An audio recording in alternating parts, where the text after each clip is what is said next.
Oscar Collazo, iniwasan si Pedro Taduran dahil mas pinili raw ni Oscar Collazo na labanan si Melvin Jerusalem. Matatandaan na tinalo na dati ni Oscar Collazo si Melvin Jerusalem. Nakikita siguro ng kampo ni Oscar Collazo na mas madali talunin si Melvin Jerusalem kumpara kay Pedro Taduran. Matatandaan na inaayos na ni Sean Gibbons ang laban ni Pedro Taduran at Oscar Collazo. Kaya sabi ni Melvin Jerusalem nag-giveaway na nga daw siya para mapalaban si Pedro Taduran. Pero ang kampo raw ni Oscar Collazo pinipilit pa nakalabanin si Melvin Jerusalem.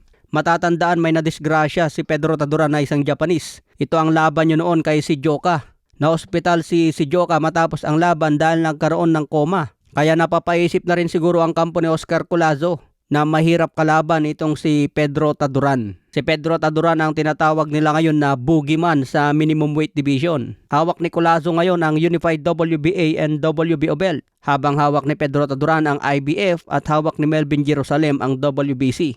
Ayon sa kampo ni Pedro Taduran, kung hindi man may kasa ang laban niya kay Oscar Collazo, magkakaroon pa rin daw ng laban si Pedro Taduran ngayong first quarter ng taon. Kaya abakan natin ang updates tungkol dyan mga boss. Sa iba pang balita, Tyson Fury, sinabing malupit daw talaga si Ryan Garcia. Kahit galing daw sa talo si Ryan kontra Rolando Romero.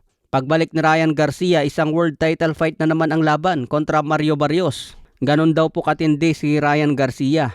Kaya nasabi na lang ni Tyson Fury, Ryan Garcia is a massive draw. Straight back to a world title fight, that's a star power. Yan daw ang kakayan ng isang sikat na boksingero. Kayang lumaban agad sa isang titulo kahit galing lang sa talo. Si Ryan Garcia mga boss ay hindi pa ito nagkakaroon ng isang titulo. May kartada ngayon si Ryan Garcia na 24 wins, 20 KOs, may 2 talo na. Natalo ng isang beses by TKO kontra Tank Davis. Nakuha naman niya ang isang talo kontra Rolando Romero by unanimous. Edad 27 na si Ryan Garcia ngayon mga boss. Yung ganyang edad, bata pa naman at pwede pa maging world champion. Kaya abangan natin ang laban ni Ryan sa February 21 kontra Barrios. Sa ibang banda naman, promoter ni Casimero na si Koki Kameda, tinatanong ng mga boxing fans kung sino daw ang gusto nyong kalaban ni Casimero. Karamihan sa mga kino-comment mga boss si Luis Neri. Ito raw ang gusto ng mga boxing fans laban kay Cuadro Alas. Ang tanong ngayon, papalagba si Luis Neri kay Janrel Casimero? Kung si Koki Kameda lang ang masusunod, pwede niyang ikasa ang laban na ito. Pero nakadepende pa rin yan sa kampo ni Luis Neri kung papayag sila. Okay mga boss, hanggang sa muling updates.